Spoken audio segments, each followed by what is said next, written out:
No judgment here. Well, at least not from me. I'm just telling a story, a true story that happened not too far from me, and just a few hours ago.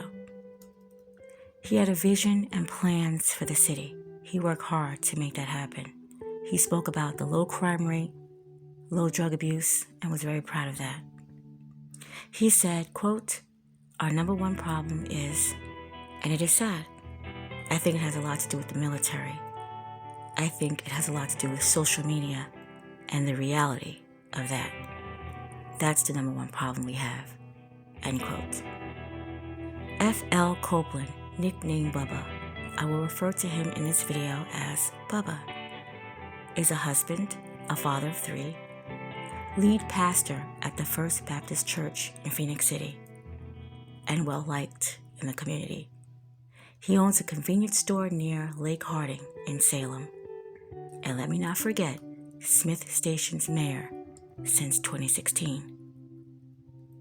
His other life, the not-so-public life, the secret life, he had a social media persona.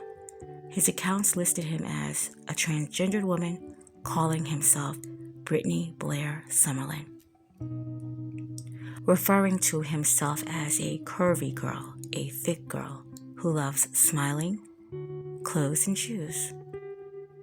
An Alabama nonprofit online news site reported the images of Bubba. At these same images, they were already on Instagram and Reddit. Bubba put them there. He tried to at first deny this, but the evidence was overwhelming. He confessed to running the page.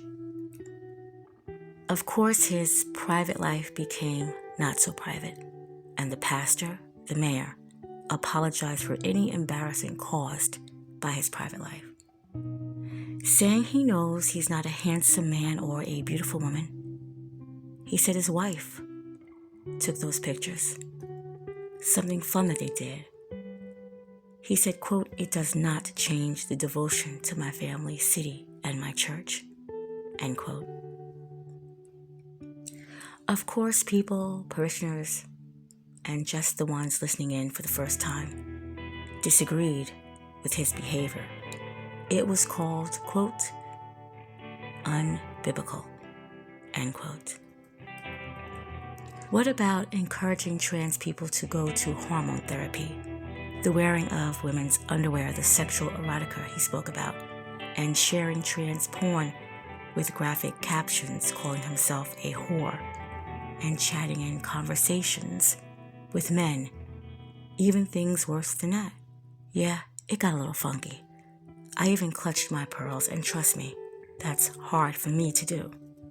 But again, who am I to judge? He said he didn't have anything to be ashamed of. What people have said was taken out of context. He said, "It's a hobby I do to relieve stress.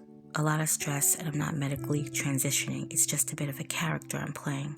I don't go out and seek solicitation or anything like that. It's something that I don't intermingle with the other. It's private. I don't do it in public or anything like that. It's just a fictional character I made up for stress." He spoke about how when he was a youth, he dressed up as a hobby. It relieved anxiety he had. The leaders of the Alabama Baptist State Convention and the Alabama Baptist Board of Missions, they did not find Bubba's behavior harmless. You know, what he does for stress. But they do say that they will pray for his family. On November 3rd, 2023, around 4:15 p.m., a welfare check was issued on Bubba. He had confided in a friend that he had been going through some dark days. Deputies found Bubba in Beulah community area, where a slow pursuit began with the pastor, the mayor, the husband, the father, the friend. Bubba turned onto Lee Road 275 north of Yarborough Crossroads and pulled over. He used his handgun and ended it all. Our number one problem is, and it has a lot to do with social media and the reality of it. Reverend Mayor Bubba Copeland, my condolences to the family.